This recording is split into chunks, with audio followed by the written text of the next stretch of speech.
It's not the Perdumo. Nah, I see that. Right. All right, The cool. DG. So I'm gonna wait for the notifications, before we start doing the intros and everything like that. I intro my stick when I do my intro. So I'm waiting for this notification. You gonna freak that black? Freak that who? Freak that black. Okay, so Black and mild. Oh, man. what this guy used to do? So I've never smoked the Black and Mild. Nah, I've never. What was that? What is this?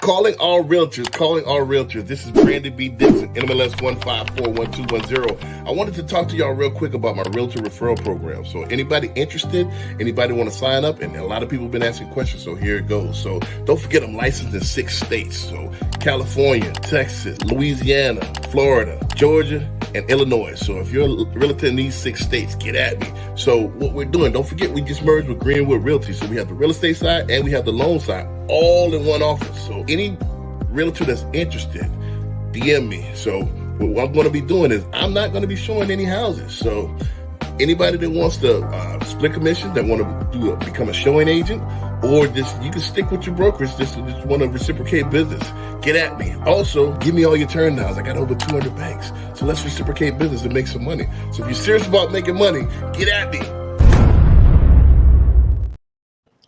All right, man. Welcome to the show, man.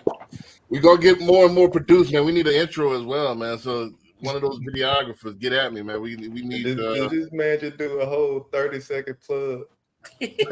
Countdown. Yes, he did. Oh, that was a minute and a half.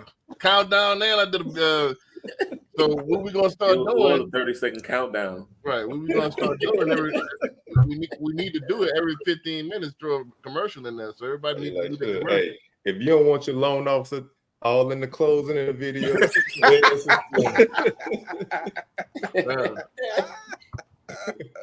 so I'm trying to get let me do this because I'm trying to get the background not as busy. Let me see something. That black is too plain though, man. Let me go back to the original home ownership.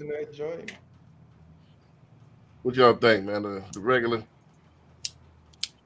Let's see. I would do this, but people going with ADDs gonna trip out. Let me just do the black for now, man. Let me do the black. Let's see what that white look like. Let's do the black for right now. Just to keep it busy, man, so they can see everybody. All right, so let's start off with the intros. I got a video I want to play. I got 2 videos I want to play to start off. And then I want to talk about 2 different subjects. So let's go and get into it. CJ, you want to kick it off? That's cool.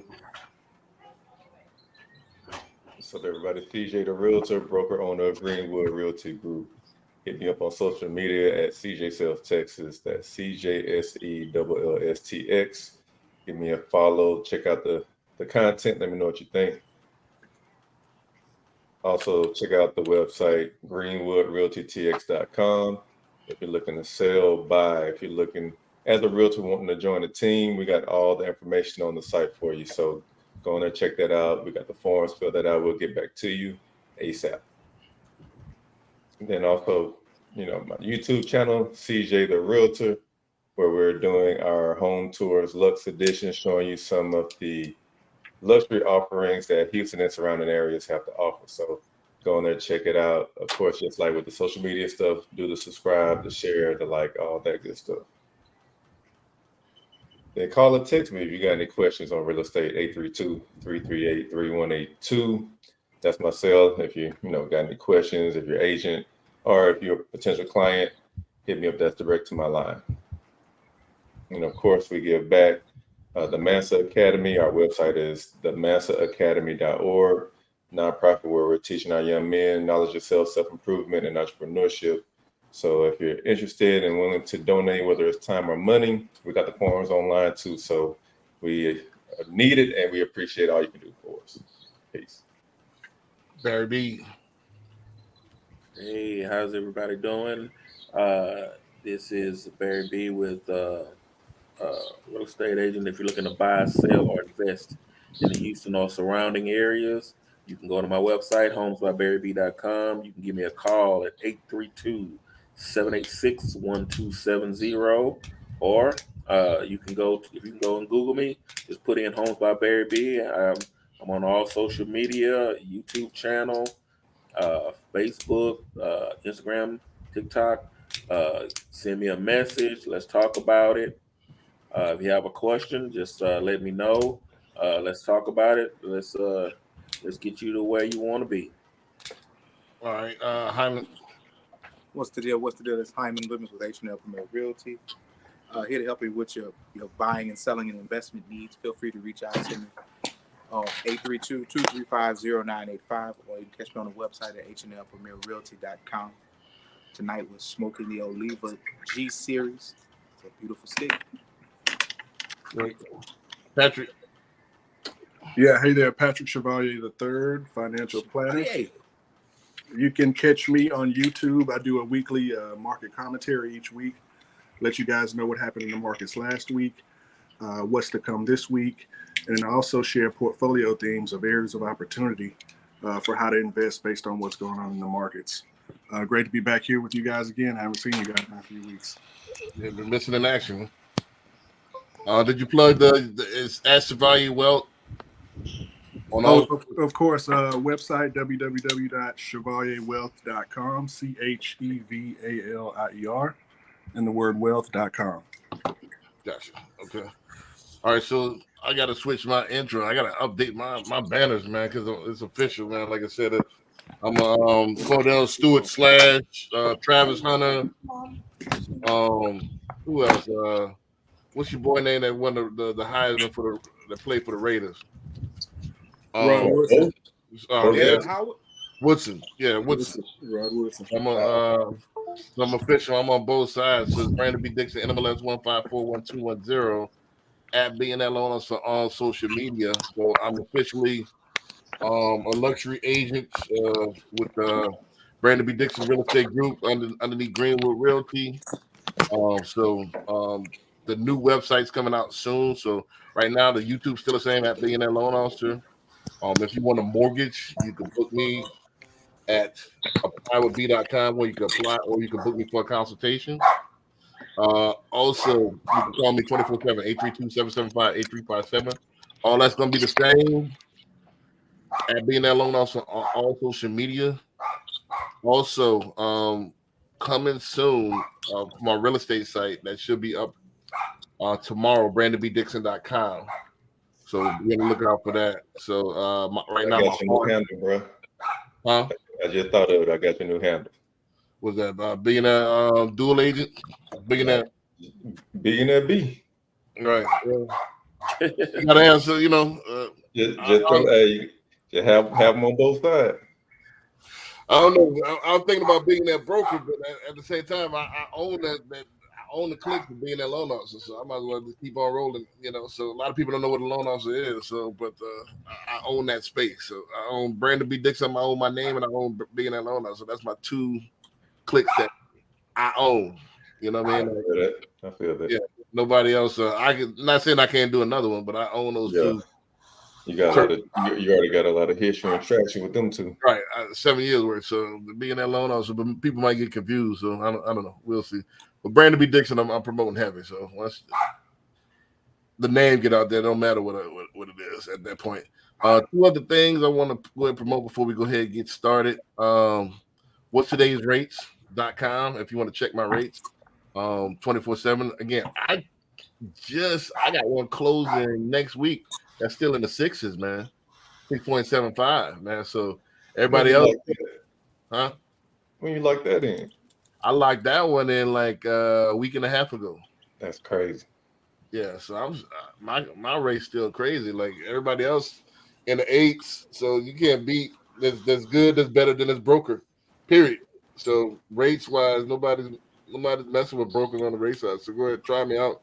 What's today's race.com? We still low. You know, I'm doing one right now, investment properties that's still in the 7s. That I'm about to lock in as soon as she give me the docs. So, you know, I'm killing everybody. So that's the thing. Retail can't compete. They say right now, brokers have the biggest market share that they had since the collapse. So brokers are coming back in. You know, so this is what it is. One of the things I want to promote, the Dogs and Doors, we're going to turn this into a virtual event that's going to come at the end of October this month. So we're going to turn the Dog and Doors to a virtual event. It's going to come on out the end of October. So be on the lookout for that. So let's go ahead and get started, man. Again, I don't want to keep y'all too long tonight. Let's you know, try to get out of here by like 8:30, 8:45. So I got a couple of subjects I want to touch. Let's go to this first. Let me share my screen, and I want to watch a couple of videos real fast, and then let's go ahead and get started, man.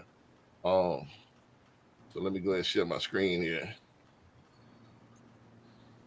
and boom. Can y'all see this? Yes. All right. Let me go ahead and start this video. Let me know if y'all can hear it. Nope. Million acres of land, Why not? mostly farmland. There we go. Black people owning the entire state of West Virginia. But by 1997, Black land ownership was decimated, down to just 1.1 million acres of land, essentially the size of Rhode Island. So the question is, what happened? It was stolen. You see, over that 90-year period, white people developed multiple ways to take Black-owned land. They used tools like tax law, fraudulent contracts, and the Torrens Act. But they also used state-sanctioned violence. It's not enough to frame these events as the actions of a few bad actors, because those bad actors were fully labeled by local, state, and federal government officials. They were allowed to get away with it, and in some cases were encouraged by the federal government to take Black-owned land through programs like urban renewal. According to a study by the American Bar Association, a conservative estimate of the cumulative value of the land and property stolen from Black people totals somewhere around $326 billion. If that represented the GDP of a country, that country's economy would rank 41st in the entire world, ahead of Finland, New Zealand, and South Africa. In other words, they stole an entire country from Black people, cutting off critical economic power and plunging Black families into generations of poverty. The foundation of generational wealth in America is ownership, and that foundation was insidiously stripped away from millions of Black families. My point is that a debt is owed to Black people, and the evidence of that fact is all around us if you're willing to look. Did you know that in the year 1910, Black Americans owned about 15 million acres of... All right, so that's one I wanted to show. They got another one here. Let me set it. Let me cue it up. I'm gonna go ahead and open while I cue it up. I'm gonna go ahead and open the panel to whoever want to comment on that, get it started, and then let me cue this other one up I got going while y'all doing that. Now, yeah, I saw that video too. I don't know if you sent it to me or I sent it to you, but I remember seeing that one and had me thinking like, and it happened all across the country. It wasn't just a particular place. That's Right. everywhere. Because you can look at how land was taken in the South by people, and then you see how land was taken even like in the North by like the city, like how they Seneca Village turned into Central Park and stuff like that. And they even like Alabama, Georgia, they even flooded towns and now they're lakes. Flooded They got a towns. whole movie coming out about Lake Lanier. But people keep dying in that lake on some weird random stuff. So crazy, man. Right. Anybody else? Like I said, who this show, for those first time seeing it? What's thoughts, comments? Come on, man. You know, let's get into it, man. Feelings, thoughts, That's the emotions. first time I seen that video, but yeah, I mean, I knew that that's what's going on, and I think like you said, CJ, I think in the South they just took it. In the North, they came up with BS laws and acts and all that, but in the South, they just you gonna leave or you gonna die. Yep. They just took it. Right. I mean, Straight up Jack move. straight up Jack move. Right. So yeah, I mean, yeah. Anybody else wanna any thoughts? Hyman, thoughts? I mean, land is the one thing that like I said, they ain't making no more of. Right. As long as you have it, you can. I mean, the possibilities are endless. So they took it away. You take you know, a whole people generation, a whole 2-3 generations. You taking that away from them.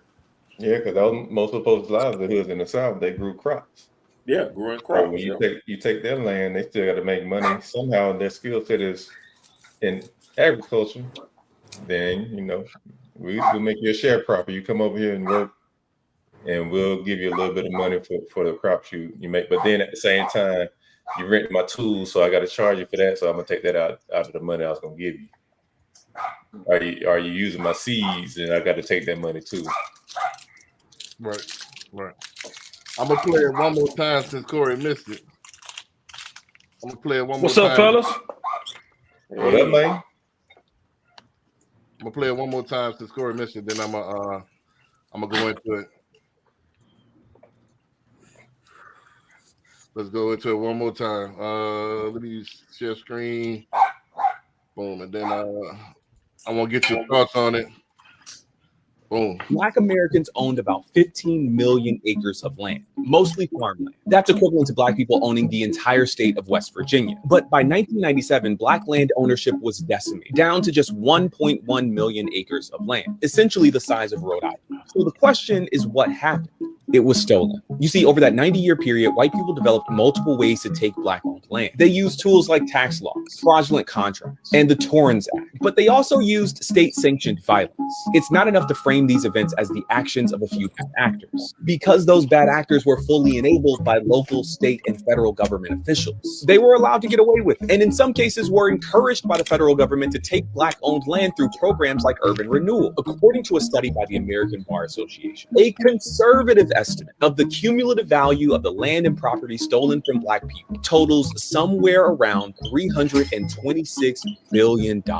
If that represented the GDP of a country, that country's economy would rank 41st in the entire world, ahead of Finland, New Zealand, and South Africa. In other words, they stole an entire country from Black people, cutting off critical economic power and plunging Black families into generations of poverty. The foundation of generational wealth in America is ownership. And that foundation was insidiously stripped away from millions of Black families. My point is that a debt is owed to Black people. And the evidence of that fact is all around us if you're willing to look. Did you? So while I queue up the second one, Corey, you want, this your first time seeing that? Yeah, it's my first time seeing that. So you want to go ahead and comment on that while I queue up the second video? Yeah, I mean, you're saying when it comes to that, I mean, you know, I've never really seen a video where it goes that far into detail, but I mean, it's just telling us something that we already know, just phrasing it a little bit different. Right. I think the one difference is, you know, when you start talking about the money. Right. Did you realize it was? Yeah, you realize it was that much. That 300. I didn't realize it. Yeah, we knew land was taken, but we just didn't know the value, the impact. The impact, yeah. Right. So that's what you know, and I'm leading up to something. So you know, this is just the first video. Let's get into the second one, so everybody up to speed now. Let's get into the second one, then we can go ahead and open the panel up and let's get into the discussion. Y'all see this? No. Not yet. No. Gotta share it. Hold on, let me start it over.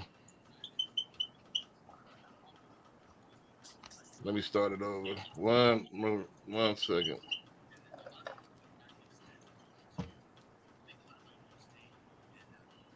All right. Here we go. This one a little bit more lighthearted, but it got a good message. And it's localized. We're doing this with you. Yeah.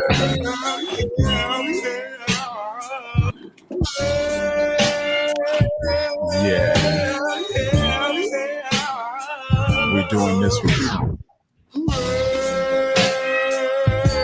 Yeah.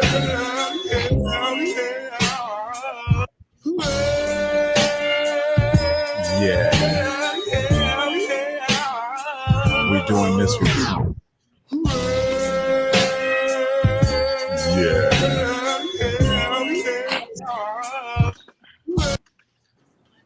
So what y'all think of that right there? They basically, I'll go ahead and they basically showing you how when we grew up, well, again, I'm not from Houston, but I can imagine like how everybody's buying into real estate and it's changing right now. The fifth wall has changed, third wall has changed. Where it used to be the hood, now it's these $1 million condos. $700,000, $800,000 condos right there. So, and what that brings is in the businesses.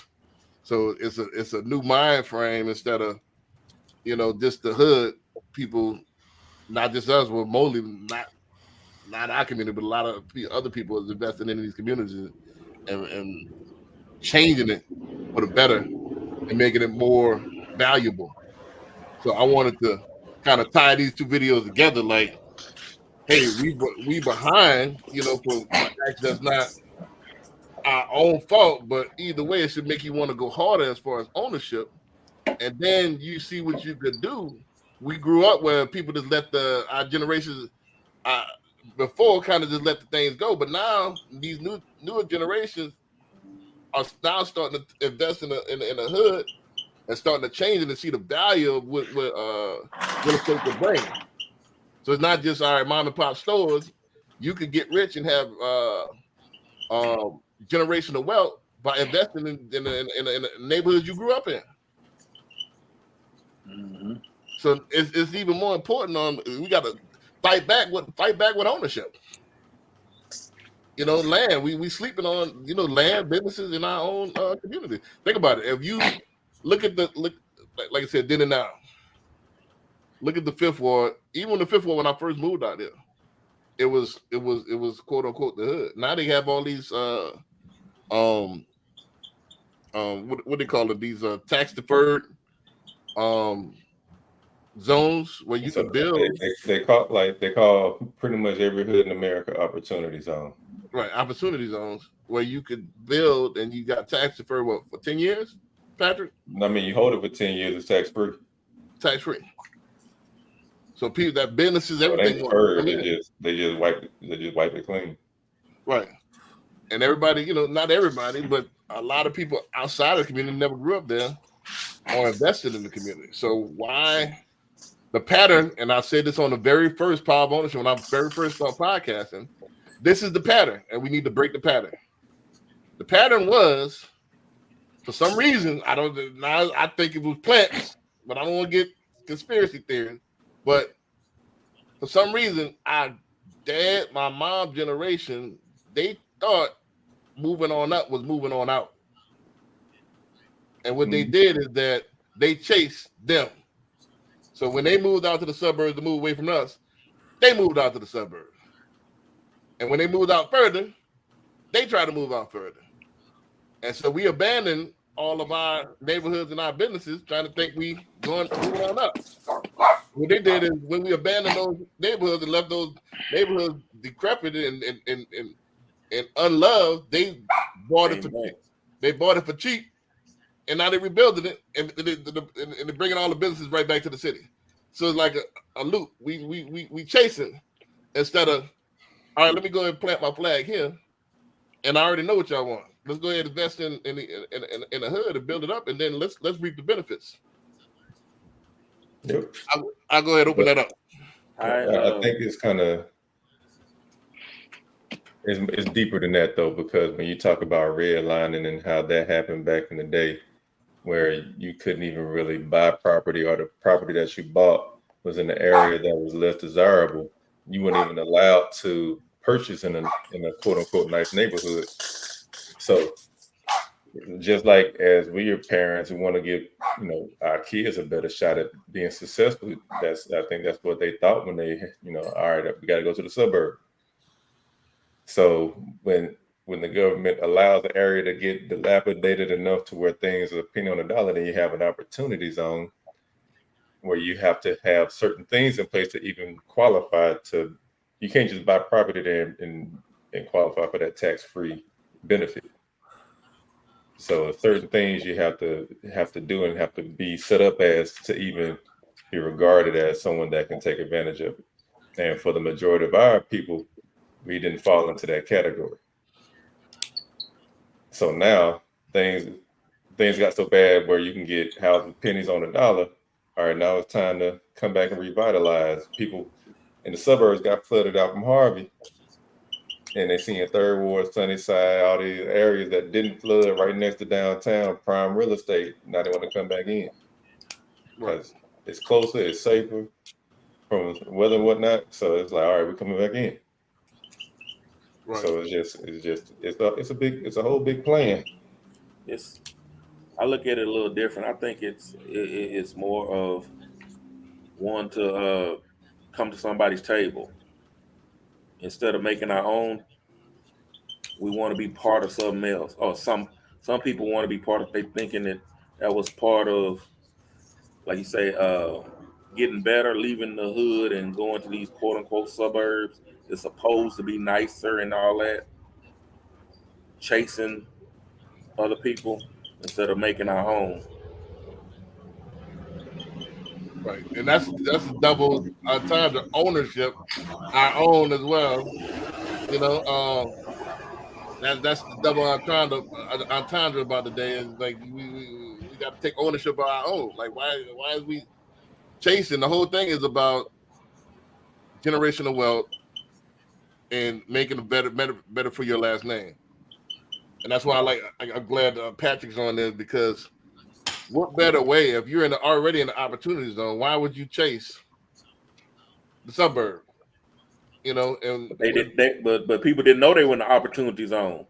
Right. Well, I'm talking about it's two different things. You talking about now, or the last? I'm talking about right now, 30 years. right now. So right now, okay. That stigma is still rampant in our community about moving out or moving into a different neighborhood equals success. When I'm trying to reprogram the mental, it means building up your own community is success. And they already started, as you can see. Just within the last 10 years, look at the strides it's made. So people already showing you a glimpse of what could be, and we couldn't picture it. Yep, and then like that video you showed, shout out to Chris Senecal, because he's one of the main ones that he has an initiative called By the Block. Right. And he started with Fifth Ward. And so he's been doing a lot to make sure, we keep these areas as they have been this whole time. Right. So I'm trying to redefine success. People think I got a house next to such and such. Who cares? What's better than let me go instead of buying that $1 million house, let's go ahead and buy this block let me buy these 3-4 houses on this block for $1 million and get a construction loan. And let's rehab that whole thing. Now you got an aisle full of townhouses. You know what I mean? So I want to get Patrick to chime in a little bit on this. How he did. I want to tie this into the wealth aspect of it. How important and how what will be the actual advantages of doing this as opposed to what we've been taught or what we've been shown by our parents? Well, it reminds me, it's actually kind of personal to me. I'm French Creole, right? So my family back in the 50s and 60s, they moved to Fifth Ward when they migrated here, right? There used to be Frenchtown. So it's a lot of my people up and down in that area. And my grandfather, he bought some land, he built a house, and now my aunt owns it, right? He passed it to her when she passed away. And it seems like every year for the last 10 years, she's been getting offers for this land. It keeps going up, and up. And it's not the money that's important to her. She's like, hey, this is where I've been my whole life. I don't know anywhere else, and I don't want to go anywhere else, right? But with her taking that stance, that means, okay, this family and this land is going to be in my family lineage for another generation, which I think is going to be really powerful, right? So I think that's really cool that we've had that little, it's not a lot, but it's a small piece of land that's been in the family. And as I said, it keeps going up, and up. I think a lot of people move out of the city for safety, for education, like you talked about with the kids. And so you really just have to figure out what's important to you, right? And then make those decisions to make those things happen. And it seems like it doesn't matter where you live now, crime is going to be bad. You know, I was in Katy for 10, 12 years. The school system's not as great as everybody thinks it is, depending on where you are. And so, you know, having that asset in the family that's going to continue to appreciate is going to benefit you and your kids and your grandkids. Right. And it's And too, like we still need to push the home ownership thing because just like Jay-Z said, please don't die in the neighborhood that your mama renting. Because we turned into a whole bunch of renters from home ownership back in the day. You know, grandpas had land built on it, but it seemed like it started skipping a generation, like that the next generation turned into renters.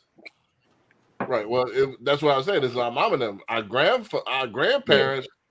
I was, you know, my grandparents had like a damn near acre. Yeah. You know, it was in the hood. You know, they redlined us, but it was theirs. Yeah. But now, again, we chase. Now it's revolving back.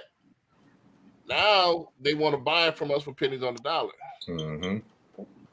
You know, so that's that. And my whole thing is like, we gotta, as the leaders, as Gen X, and you know, I think we have some millennials here, but most of us are Gen Xers.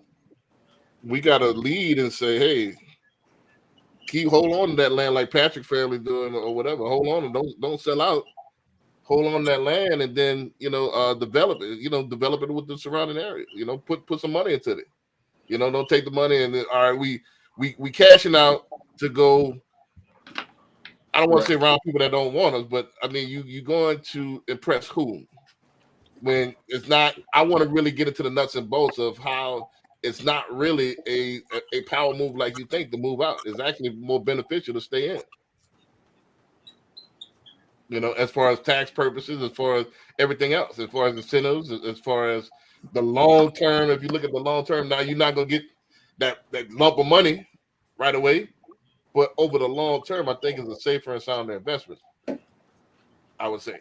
If you and I want Corey to chime in on all the products that we got available. If you want to talk about renovation, you know what I'm saying, and rehab or even one-time closes. If you got that plot of land, why don't you go ahead and build on that your mom and them gave?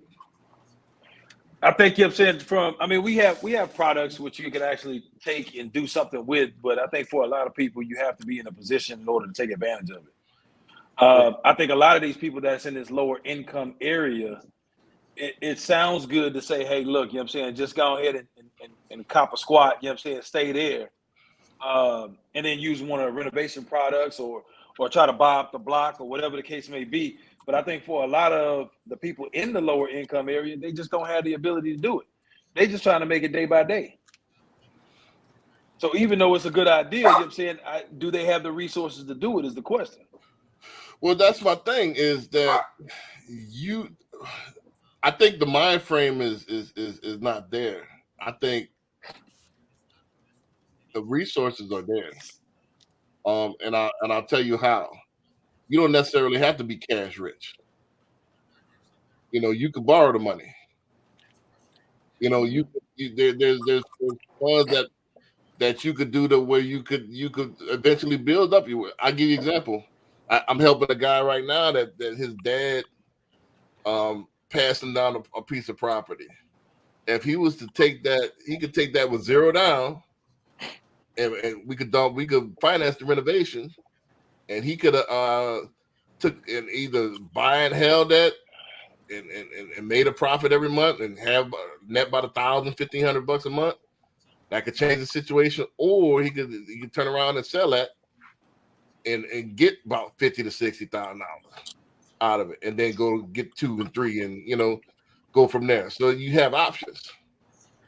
So you don't necessarily have to have a bunch of money. Even let's talk about. That's why I got Patrick here as well. Let's talk about even getting a LLC or a business entity, and then borrowing the money as an entity. People waiting to give you money as an entity. Because it's not you borrowing it. a corporation in this particular corporation is the person. Right. So I want to get into all that. So it's not necessarily you could be working at Subway, but your entity you built up, people dying and lending money. And you don't have to do it by yourself either, though. Right. But like I was looking this up online, I forgot the name of that little neighborhood right outside of Atlanta in College Park, where they got all the micro homes. And Right. It's called South Park Cottages. And so I think the move is not just ownership, but like development. That way you have more control over what that area is going to look like, and what you can actually make it look like however you want it to look. Right. Exactly. I mean, you've been quiet on that. What you got, man? I know you got something. Man, look at here, man. I just wanted to wait my turn. I wanted to hear everybody's story. Right. I wanted to hear everybody's story. Say, yo, I got a story to tell. I'm Right. from that. I'm from Fifth Ward, like Chevrolet Cabbage. Well, you know, Chevalier. like our wealth guy, Chevalier. I'm from Fifth Ward. I grew up in Coke Apartments. You know what I'm saying? Which Right. that sign that you showed is less Right. than half a mile from my apartment complex. Right. My grandparents did own land. They owned land. They owned the house. When my mom came out, got into some relationships, had me, you know what I'm saying? She was just trying to survive. Mhm. When I left Fifth Ward, when I became an adult and I left Fifth Ward, I moved to the suburbs just for the purpose of for my children to have a better school. The cycle of the people coming back is because they rebuilt up downtown. Downtown wasn't always what it is today. It took about 20 years to get to what it is now. And that's like in the mid 90s, or 25 in the mid 90s. And so that's what happened. To go buy something in Fifth Ward today, the opportunities kind of come and gone. You know what I'm saying? Now you're going into places like Denver Harbor. You're going into places like Hardy off the Hardy Toll or Hardy Wood or whatever. I forgot the name of the little area it's called. Hardy Yards. There you go. Hardy Yards is nice. I mean, I remember when that was nothing but homeless peoples and hobos right there in that little space. I remember that to this day. As far as the ability to sit and hold, when you live there, it's nothing but low income, welfare, food stamps. That's all they have. And do they have any resources to redevelop it? No. And so they try to wait for the highest offer to come through to try to move themselves up and move themselves away due to the crime and all that good stuff, unfortunate stuff. But the idea of what they're doing now, that's a double-edged sword, you know, for Patrick's aunt over there in Frenchtown. I know exactly where she's at. Right there behind Frenchie's. I grew up on Waco. When you go over Waco Bridge, right in that little area, which is Bucktown, and then Coke Street. Those lots are going very well. They're doing well for a piece of dirt. I just believe that if we're going to make a change in that manner, you just got to come together and just start buying up the dirt. Trying to buy back our blocks, it'll be tough unless we get what your old boy Chris was talking about and try to go back and buy Fifth Ward back. And right now, it's just overpriced now at this point. Right. I think that trend is coming and gone, to be honest with you, on the investment side. You know, Yeah, you heard what they renamed Fifth Ward. Greater East End. Upper East River. That is not Fifth Ward, man. That's Clinton. That's off of Clinton Drive. That is no way. They go all the way up with it. If you cross the railroad tracks, you in Fifth Ward. But Right. that part, That ain't that far. But that's still not Fifth Ward, though. That's just marketing, fellas. That's just marketing. All right. Yeah, man. Upper East Side, Upper East River Bayou, whatever the case they want to call it. It's nice. Don't get it twisted. It's nice. I mean, they do it to all the neighborhoods. Sunnyside is what do they call Sunnyside? Medical Sunnyside? Center South. Oh, you gonna what the MLS call it? Medical Center South. Like that's what they renaming these areas. Once they do that, you already know what the business is. Right. So let me pivot it to what you're saying. So what would you say would be, because there's plenty of opportunities everywhere. They mentioned the Third Ward, they mentioned A-Leaf and all that stuff as well. What would you say would be a better? A-Leaf was never a hood. A-Leaf became a hood when people went out there. A-Leaf was always considered a nice area. Right. 100%. Because when we left Fifth Ward, we went that way. So A-Leaf was never the hood. A-Leaf High School, Hastings and Elswick were nice schools. A-Leaf Middle School, Olive, all those schools Yeah, I were remember in the considered very 90s. nice. Yeah, that was like, was very nice. A-Leaf area was considered nice. Yeah. Yeah. It What just about- became a hood. What about like Cashmere Gardens? How's that? Are they rebuilding that or? Nope. And Cashmere Gardens is right next door to Fifth Ward. No, they're not. Remember, that's the right now. It's got a bad connotation. They call it Cancer Alley now. That part of Cashmere Gardens, which is still technically Fifth Ward, but nevertheless, that's here nor there. Well, this is my take, and to kind of go to go back on the optimistic side as opposed to what Hyman was saying. Don't forget about is delayed gratification. When you talk about development and talking about investing back in the hood, like you said, it's not going to be next year. No, I didn't freeze, fella. I'm just looking at them talking about delayed gratification. Folks have been Right. living in the war for a long time, Right, and, but and they have been waiting to get paid. And when they get paid, they waited. So that's delayed gratification, right? well, you might have to delay it a little bit more for the greater good. I mean, that's why what would you think? What would you think? That's why I got Pat. What would be the best move in the long term when we talking about last name, not just you? What would be, What would be the best move between what though? the best move from all right, For move food out? stamps and whipped cheese. What would be No, the no, best no, move? no. But that's what's there. Let's be realistic. I told you I'm from there, so that's what's there. I'm telling you So- what goes on. Not everybody is on food stamps and with cheese. Come on, let's be 100. You have people like that was inherited. That was given the property that's there because it's in the family. It's cheap. All you got to pay is the taxes. And those people, some of those have middle class jobs, They don't live there, man.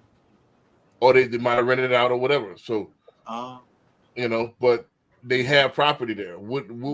So invest in selling that property or investing in that particular neighborhood and waiting until it becomes a greater asset to your family. What would be the best move? Selling it. If you're from there and you live there for 20 plus years, you sell it because that is the best move. Because the grandparents put them in that position that they didn't sell, so you can be better than what they were. So Hyman says sell in the same pattern that we've been doing. What's But everybody else? it's not the same pattern. That is the same pattern. The grandparents gave it to their kids so their kids could be better, Okay. right? If that area is not better for their kids, yes, you sell it to get to a better place. All right. What's everybody Don't else? let them take it, but you sell it. Go. What's I think everybody it's else? my opinion, is that there's no one size fits all. You know what I'm saying? Like everybody has different personality, everybody have different ways that they conduct business. Mhm. If somebody has their stuff together and they can actually treat that as an investment property until everything turns around over there, I'm all for it. If they're disciplined enough to do that. But if you know you're not disciplined, you know what I'm saying, you just can't take care of business, you put everything off to the last minute, whatever the case may be, my best thing was just to sell it. Sell it and be done with it. Because if you don't sell it, your business acumen is going to have you lose it. And then you're going to end up with nothing. And then you're saying everything that the generation before you did to leave you in a better position is in vain. So Corey said sell it and go pop a couple of bottles in the club. I mean, Not quite. Wait a minute. If you know what you're doing, then you keep it. Right. But just because you sell it, B, don't mean that you're gonna trick off the money when you. I think that's what you're assuming, that if I sell it, if somebody sell it, they go into casino or they go into the strip club and they gonna trick the money off. Right. Let's be. You can take that money and then go somewhere else and do and invest. Let's be honest. Most people you give that never had that type of money before, and you give that lump sum of money to, what they gonna do with it? But like he just said, if those people in that situation, more than likely they gonna sell it. Yes.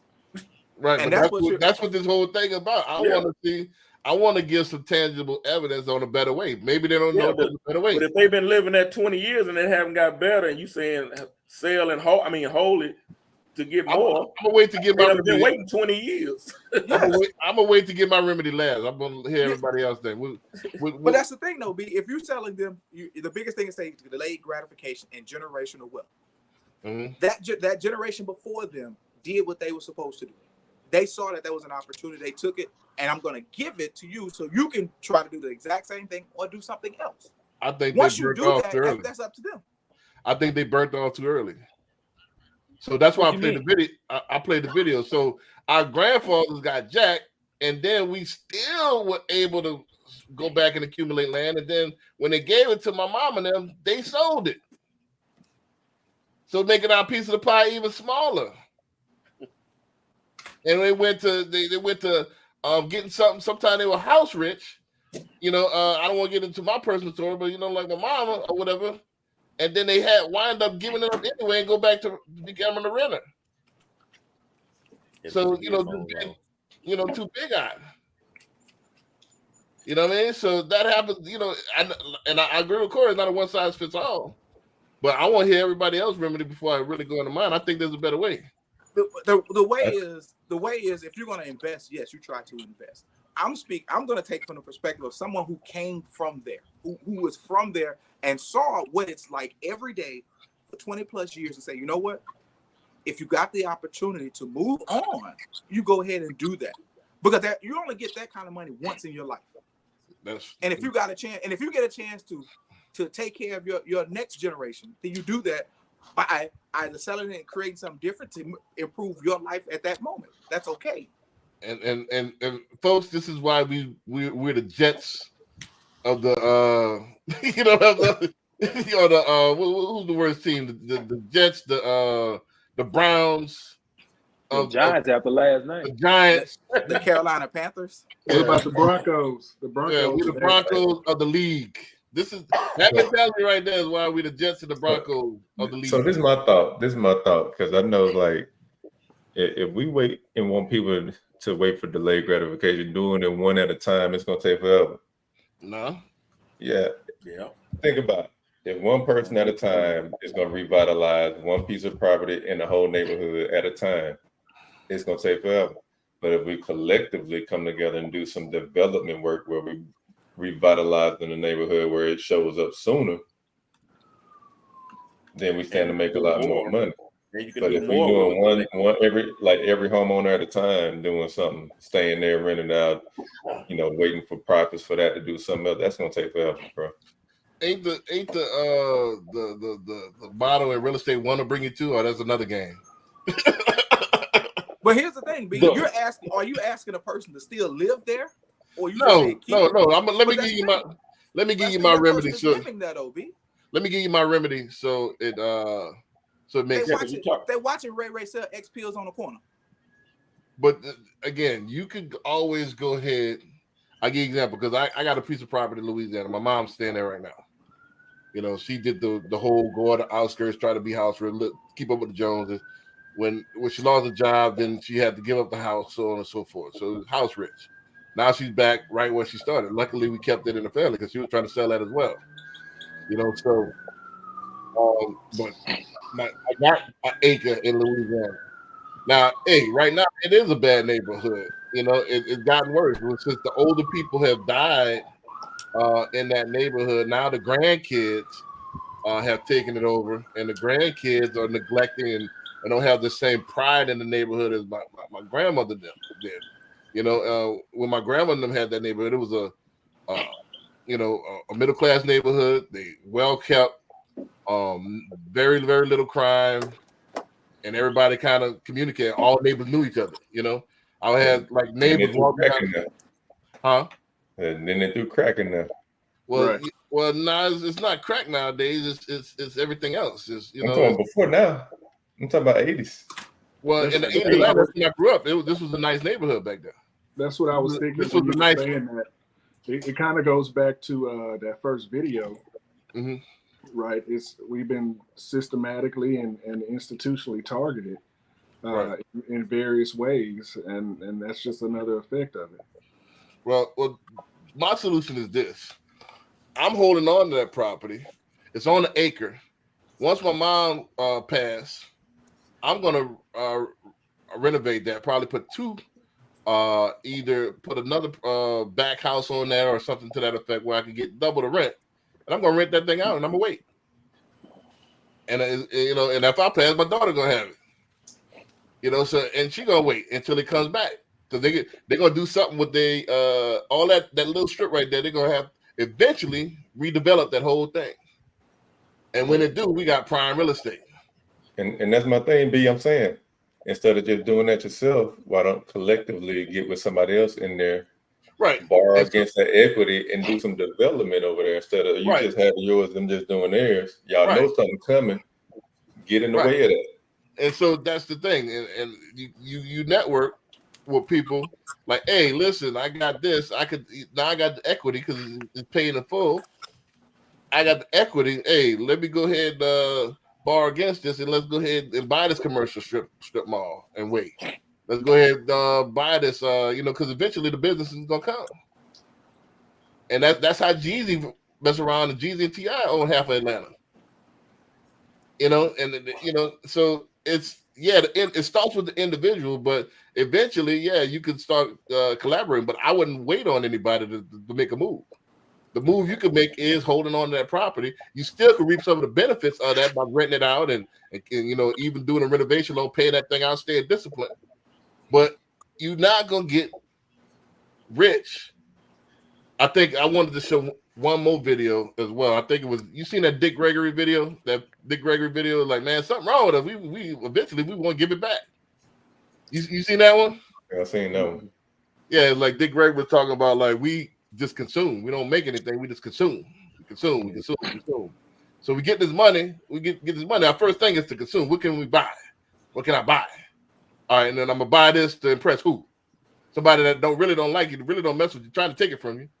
So what are you really doing that for? And they call that quote unquote living life.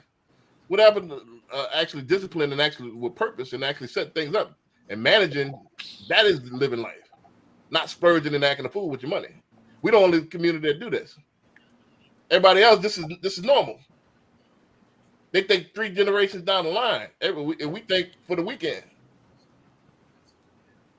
You see what I'm saying? I talked to other nationalities and stuff like that. We look like clowns. We look like mascots. Not mascots.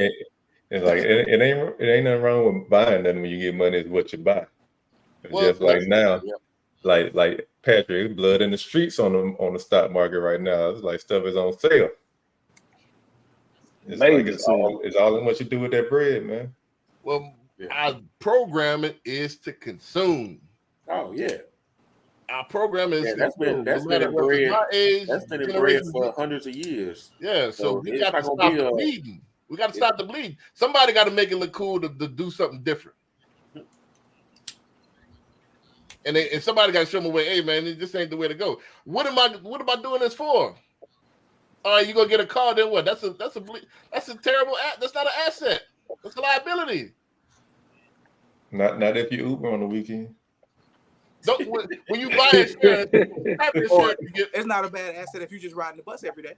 I mean, but I would rather Uber than buy a Range Rover or buy a Rolls Royce, and that's all I got. In my hood, we used to see Navigators and Mercedes Benz in the project, and they got a female living in Section 8. They got the nice car.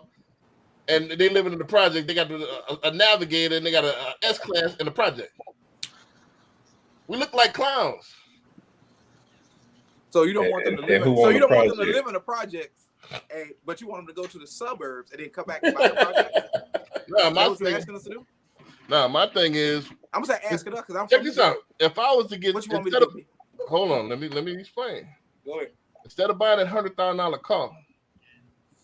What you either have to have what you probably doing, you probably have to have the cash money, or you find some cool Arab to do like 3-4 months financing for you. I put 20 here, 40 here. If you got that type of money, let me go ahead and buy a property. Don't buy a property in the suburb. Go ahead and buy the property next door, and go ahead. Let me go ahead and finance that thing and renovate it and fix it up, and then sit on that thing. And once again, you still living in the hood.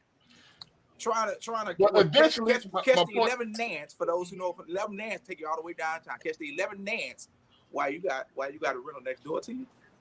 Eventually that hood is not gonna be a hood. That hood is still a hood. And that's why I said development is more important, because you could do that, B, and fix it up, have it ready. The value of that house ain't gonna be nothing while the area still look like it look. But that's why you Until get you start developing that area. So it ain't That's just why you got. I feel you. But why are we waiting on other people to do it for us? Nah, I ain't saying this. Yeah, That's wait not on what I'm nobody to do it for you, but you're not You making are any waiting for money while somebody you're to doing do it. it. Well, I'm gonna wait and sit there and see what happens. Why don't you do it? Everybody else take the initiative. If that's their neighborhood, that's what they grew up on. Let me go ahead and put stake in my neighborhood. Let me at least buy a house. Let me practice what I preach. You sitting there waiting for somebody else, the other folks to come in. All right, when they put a Voodoo Donuts there, that's when I'm gonna go ahead and try to buy it. I'm gonna try to buy it the dirt 10 times as much. And if Crazy. they never, We and if suck they- the hold on, stuff hold that ain't right. hold on, B. If they never put a Voodoo Donuts or a Starbucks, you know the only grocery store in Fifth Ward right now is Fiesta. Don't matter, bro. It does matter because those are the things that bring value. Okay, but eventually, There is no eventually. They still have not put one there, and I've been away from the war for 25 years. it's big. I started to make this the second Telling thing. your age now. I started to make this. Damn, that's a long time. Right. I started to make this. Check this out. The subtitle to this. I'm about to put it up here. Well, 4 years ago. And see, this is what we're not getting. This is our leadership, man. Boom. The bigger picture. That's true. You're so right about the bigger picture, B. The bigger But- picture. This is but what that we don't picture- get. That picture you showed, Fifth Ward and the Trey, the real Trey, not the one that's close to 288, not the one that's off of where 288, 16. not Dowling, not Milo. But let's go into How about past Blodgett? Scott. Yeah, Blodgett. Let's go past Scott, past U of H, and get right off in there. Where CUNY Homes is at. Let's get into the real hoods. That's still a hood. Cleburne? Well, Cleburne is part of TSU, so Yeah, it's- TSU. Yeah, that's looking a little bit better. But the real part of the other Trey is still a Trey. It's still a hood. Okay. They haven't done nothing yet. Why? Who is they? And why are you waiting for them to do Because something? in order to, if you're gonna make a move like that in your hood, you have to be able to see that more value is coming other than what you're doing, because your value won't equate to what you're trying to find. That's Big what. Mama, Big Mama left you a lot that when she bought it was worth 15. When it gets to you, it's worth 50. Big Mama did what she was supposed to do. You got 50,000 to do something. That's with why it. we're trying to teach the youth to go a different way. Exactly what CJ says. You find like minds. We have no excuses, not just door to door anymore. You have this thing that we on right now. It's called the internet. Where you And can that thing find- right now is telling you that whatever development is there and where that line stops at, that's it. What do you mean? They have not developed anything past Who is they? anyone, me, you, or any And other. why are you waiting for they? Because that's what makes the money. That what makes the money, B. No. I'm Why gonna be don't you 100%. develop it? Why I'm don't gonna be you 100. develop it? It doesn't make money, dog. It doesn't. Why not? Why wouldn't It development? So it would work for Dave, but it ain't gonna work for you. It ain't gonna work. It didn't work for no one now. What do you That's what I'm mean? saying. It's not gonna work for no one now. If you want to be realistically, go past. If you ever take the opportunity, come out of Katy, go all the way down I-10, and you're gonna come to the exits called Waco and Lockwood. That sign where you said historically Fifth Ward, that's at Lockwood, I-10 and Lockwood. Once you get there, there's nothing going on there. Nothing. That first one is Waco. It stops right there. You're gonna see the beautiful little townhomes right around that edge. Right on, what is it called again, CJ? East, what do they call it now? What do they call it now, CJ? East River. CJ, translate for me. Maybe I'm not saying it right. Well, hold on, here's another thing. They knocked down a hood called in Second Ward called Clayton Homes. Clayton Homes used to be right there on that corner. They knocked that whole thing down just so they can develop right there to make it a part of. Say it again for me, CJ. East River. Thank you. That's it. No more, no less. CJ, East River's where it stops. translate for me. Maybe I'm not saying this right. Translate it for him, CJ. Translate it for him, CJ. So it comes like I get what B saying, because he's talking about creating our own market. Even though they already have taken over and everything is already high priced everywhere. That's a challenge, is to find opportunities in these opportunity zones where there's still an opportunity to create some wealth. And that's the challenge now because everything is expensive than the mug. So to find something out is challenging, but the whole point of like talking about this is it may be too late for Houston. But in some of these other cities, if somebody's listening. So you saying that you can't development in Houston, there's no more money in Houston. That's what you're saying. Inside the loop, no. And how you figure Inside it's already inflated. It's already done. It's already inflated for the most part. So Black Bottom, what about right outside the loop? Black Bottom under 288 going toward West Airport and all that. That's not it. Okay. Hiram Clark and all that. Perfect. That's a great example. Harm Clark. Harm Clark is an area that you can push into there, but your value won't be there once you push in.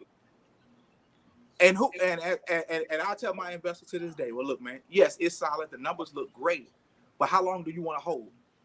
Do you want to hold 10 plus? If you want to hold 10 plus, there's an opportunity there because they may push in here. You may get the Walmart that will raise the tide. You may get it. But if you don't ever get that Walmart, it doesn't ever happen.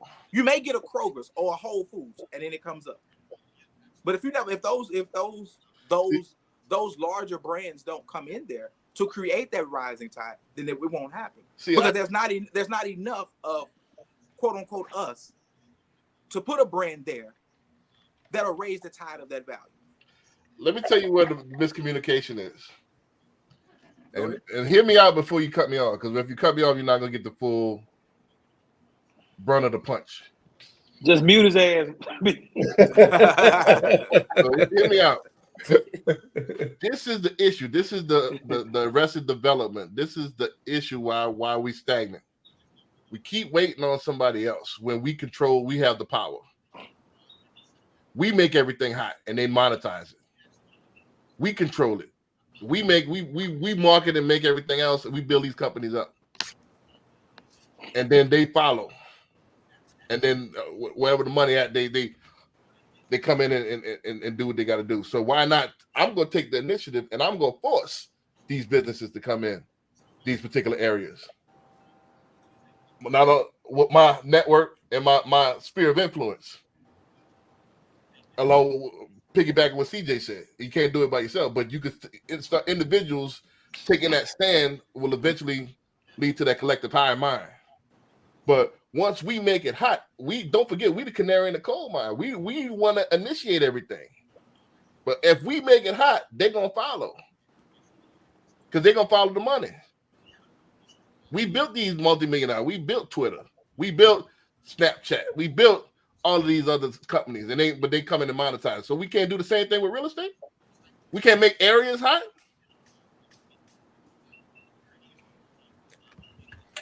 You done? That's the question. You done? Yeah.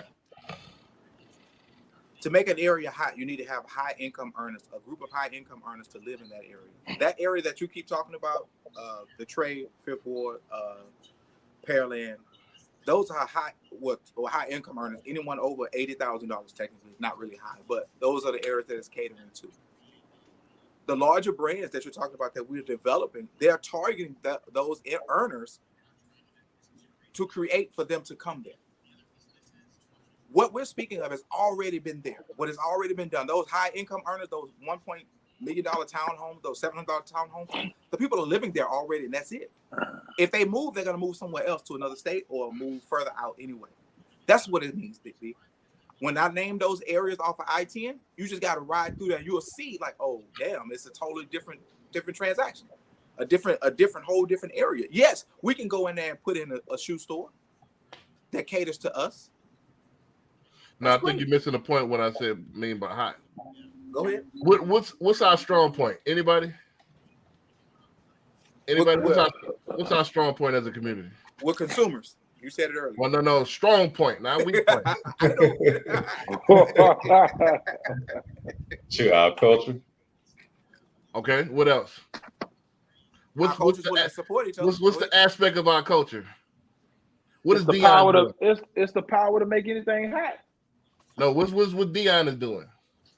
Dion is making it hot. He making his no. apparel hot. He making his sunglasses hot. Well, but what is he? He got a using? following. See, this is the stuff I see is so plainly, like, and it's in camouflage to everybody else. What is Dion doing to make himself Why hot? don't you just tell us, man? Make it Come plain, on. man. I want y'all to Make think. it plain. We want Well, marketing. Well, it's marketing, Social but nah, media? You talking about social media? No, he No. is. Our strong points are we are entertainers and celebrities. What? Man, get out of here. No, Man, you mean to tell me you knocked us down for that? Sure. I thought you was coming with some gold. You know what I'm saying? Man, what is that? So for the Some most part, celebrities and entertainers? yeah, for the most part, we made our wealth off of entertainment. That ain't our fault. Like we way more than that. Right, and That's just what they we just. are not That's just celebrities. how Way they more than decide to pay us. Way more than that. It's way more than that, but Dion is using his power as a celebrity to actually make this thing go. True. He is.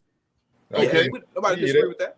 Yeah. So if we get use what we have, our power of celebrity, where we got all of these celebrities like Bum B, Slim Thug, that's already started to buy back with the Trill Burger and stuff like that, and start the buyback initiative. Use our power as celebrity. Even DJ Envy was starting that in Jersey, using his power as celebrity to get people involved and make movement and invest in certain areas. But he went slick with it. But we could get the same. I was about to say his lawsuit's still pending. Right, but the blueprint is there, using the power of celebrity to get people to invest in certain areas. So We make it's not We just make that. it hot. We make it hot. I understand where you're coming from that standpoint as far as getting attention. But when you're talking about flagship companies coming to a location, it's going to be bigger than that. It's going to be government incentives for them to come to these places. The numbers, the demographics, that, like he said, where the high income earners live, they ain't going to just come to the hood just because we done built it up and it looks nice. If they can't make any money, real money out of there, and they ain't getting, the city or the state ain't giving them money to come there, they ain't coming. Well, I'm not just talking about doing it willy-nilly. I'm talking about doing it right with a game plan. I'm talking about, all right, we're going from here to here. Let's go ahead and start buying this thing up. We're gonna move some of our businesses in here, and we're gonna go ahead and start networking with other businesses like other celebrities that got Shaq, Kevin Hart. They got big stakes in these big franchises to get them to go ahead, hey, move here, so we get even bigger business to move in as well. We got the influence. That's a great point when you made about Trill, about Bun B, Slim Thug, and Shaq. Right. Bun B's Trill Burger is not even open in Port Arthur. He decided to open it in Midtown.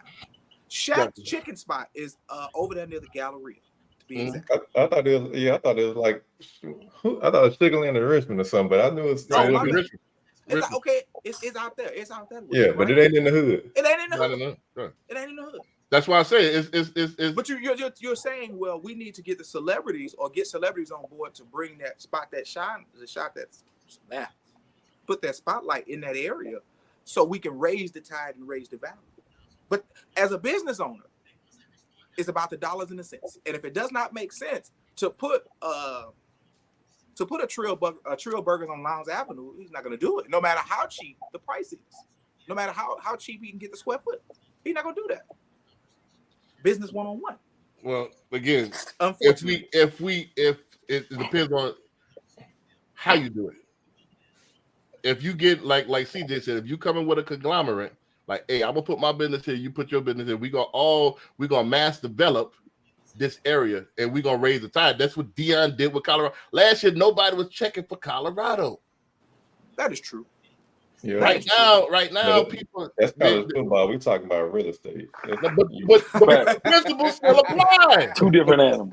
No, sir, it's marketing. Hey, HEB HEB won't even put a grocery store in the hood. What they put? Joe V. Man, y'all got to think outside the box, That man. is true. Y'all got to think outside the box, man. Y'all really closed off. It's marketing. It's bigger than marketing, bro. What? If you ain't in Everything is politics, marketing. if you ain't in politics, it ain't gonna really, like, you got to get in politics if you want to, like, really make some shape. The principles still apply. I'm gonna have to mute y'all, man. The principal. now, y'all pissing me off, bro. You know, the principle still apply. What he did is he put the spotlight in the eyeballs, was raised the tide for everybody. Now Aflac and all the rest of them are buying into this particular program because he's using the influence in his network to build that thing up. Why you can't apply that to real estate? Tell me, where's that written? That was a good one. That was a good one. Where's this written? We got to stop this slave mentality, man, and stop putting limits on ourselves. Dion has power over the whole Colorado program. You can't get one person to go inside Sunnyside and say they own the whole place. They gonna run it? Nah, I didn't say one person. I say start off with the people that live there. Go ahead, hunker down, and then start getting people in to actually start buying in, and then make a decision from there to go past that. Everything is marketing. I disagree with everybody. Everything is marketing is creating, not advertising. Marketing is creating a market for yourself. Everything moves as far as commerce. That is great. Great point. It is about marketing. So we're gonna use Lowndes Avenue, right, as an example. So Shaq comes in, Dion comes in, and Bun B comes in, right? They shine the light on Lowndes Avenue. Everybody got the big buzz about coming down to Lowndes Avenue. Everybody's excited. But when they get there, once that excitement goes away and it comes down to the dollars and cents of whatever product or service that they're selling, can that community afford to support it once the celebs walk away? You're missing the point again. That's not that. It's not you thinking small. You thinking tomorrow. How's that small? Hold on. Let me finish. I agree with you about it. Go ahead. Let me finish. It's about converting that particular genre or demographic of people. It's about getting the high income people in there. It's about, hey, listen, this is what everybody is doing. Go ahead and invest right here and right now. And then who's going to be investment if you don't have it already? It's going to be those high earning professionals. Hey, to get with people like us to go, hey man, I want to go ahead and get into what they doing. All right, well, we got this land, and it's gonna be a minute. It's developing. It ain't gonna be tomorrow. So as that demographic changes and people move in there, or people getting higher, better rentals in there, you get a higher clientele. Then the business is eventually gonna move in. This is a 10. Everybody else think generations down. We think tomorrow. That's the issue. This might not happen in your lifetime. So, but while it's in my lifetime, I still need to get a return on my investment. And if the return is not there, then what's the use of me doing it? But that's in my lifetime and for my generation next. It's about, because if they can't show historical data that tells me that at the cycle, once the cycle turns over, while I'm on the bottom of the cycle is going to turn over high enough for me to stay in there to keep my money in, and for my kids to stay in there to make them some more money. So that cycle doesn't show that. No, it doesn't. So you think in the 80s, they said, man, in 2023, we're going to go ahead and turn the Fifth Ward into nothing but Starbucks and Voodoo Donuts. So we can have these what they call them back then, yuppies come in. So you think they the data was there back then? Was the data back in the 1980s to turn Fifth Ward in these hoods with Starbucks and Voodoo Donuts? Was the data there then? Correct. Or did they create the market? Yes, the data was there because before that turn, downtown was a place to be due to the oil and gas. So yes, they knew the data was there. Okay, so why did they allow? Why did they turn it into subsidized housing? To get everything pennies on the dollar when it's time to turn the switch back on. Yes. Okay, so all right, taking that blueprint, is there a way to do something similar? Not there no more. No. But anywhere, can we make it no, you can't. In the tiny homes, and then eventually do the same thing, move them out, and then get high income individuals to invest in these tiny homes? In that, like I'm talking about, you got to be involved in what the city government plans are. Like you got to know what they got coming up, so you know where to do it at. Right, but are you following what I'm putting down? Nah, I'm lost. So look at the blueprint that quote unquote they use. If you saying that the data was there, so I'm gonna make subsidized housing that's gonna last for 20, 30 years, and I know eventually that they're eventually gonna all move out, and then I'm gonna they're gonna sell out and stuff like that. And this is all master plan. Why can't you duplicate that game plan? Subsidized housing was never a part of the master plan. All right, so why did they do it? It is subsidized housing for I think what they're doing Reagan's era. What housing? That's what I'm talking about. The 80s, came into play. right? So why did they do it if that wasn't part of the play? That was just a political play. Okay, I think CJ's mentioned that if you're not in bed with the politicians, it's really gonna hard to do something. but don't we control the politicians? Don't we vote in who we want to vote in? It ain't got nothing to do Not with really. Not really. I mean, on a local level, It ain't got nothing to do with voting, to be It honest. got to be on the local level. That's what on we're the talking local about. level, on the local level, it's not enough participation there. Like, you got to turn yourself into a lobbyist, bro. Mhm. It ain't like you got to spend money on both sides just in case the one that you wanted to win don't win. You gotta have enough influence on that other person too. Well, Do you know how long? Do you know how long that little what's it called East River whatever the hell? You know how long that sat vacant? KBR was there for 15. Well, KBR was there for 25 to 30 years before they sold out to the city to create what they have there now. okay. That was there for a very long time. I never made any. The rice mill that took over on that back half has been there for 50 plus years, and it's Okay. still there to this day. The issue is that what you're asking or what you're trying to make the point about, it requires a level of community involvement, true, but it also requires a level of Patience. Patience. Politics, the whole game. You got to play the game. Now you're asking a person who's collecting food stamps, WIC, I'm and not. riding the bus I'm to not. participate. I'm not. That's not what I said. So, but then you want to ask, you don't want us to use the word they because you feel like it should be us. Correct. But that us is still sitting on who has not been properly paid, like you've shown before, that has been stolen from, in every which way has been discriminated. To wait even further to put together a plan that possibly could benefit them 10 years or benefit their kids. That's kind of tough. What's the alternative? Floss now? All right, act like you're rich? Nah. The alternative is to move out and have a better life for yourself and set your children up. Is Just like it a our better life? grandparents did. Is it a better life? For those who are still there now, no. For Right. those who are still there now, no. Is No, it's not. that's a topic for another show. Is not owning anything and looking like you have something better than actually having something? By no No, means. not at all. By no means. You know that. So, but that's what we're going to. We go into a rental society where I live in a nice neighborhood, but I don't own jack. I don't own a car. I don't own nothing. But the original question is about purchasing back what investing in where you are or investing in your own hood. Right. Right. So, but for that person who lives in the hood, who's been living in the hood, you're asking them to do that. You're not asking us to do that. As a whole, I'm going to look at it from a number of dollars and cents. Because I have a wife and children that I want to give something to. If I go invest there, it has to give the return that I need. I think you missed part of it. Again, I got almost an acre in Louisiana. Do I live there? Nope. But I still own it. No. Are you putting your money into it though? I will. You're paying the taxes on. That's the only money you're putting in. Is taxes. That's all for right now, but I will eventually. Eventually. Okay. Yeah, that's but the thing. your eventually is you sitting in Katy, living lice.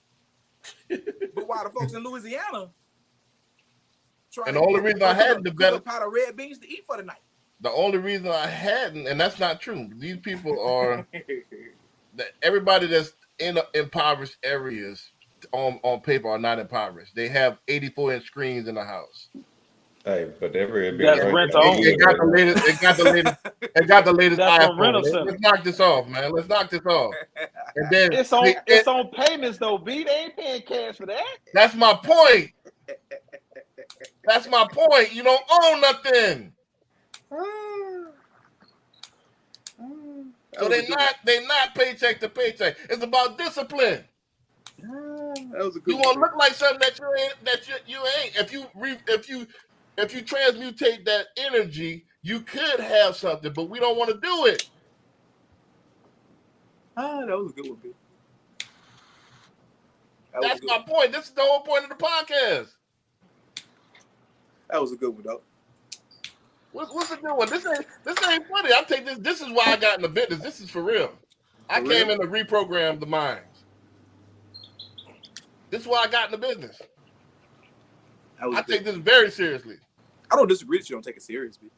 Yeah, this. I don't disagree at I all. think You we've don't been take it laughing for too serious. long. We've been a joke. We are a joke. And As it's a not whole. funny no more. As a whole, says the man who owns an acre in Louisiana that we are a joke. I'm talking about on a worldwide spectrum. We're the On a laughing worldwide stock of the league. And because it's the mind frame. Okay. Everybody else invested with. I give you an example. In Dubai, I'm taking it there just to play example. Dubai 20 years ago, that was a desert.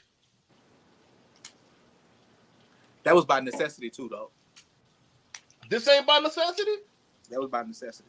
How long we gonna fix the phone? How long they choose to.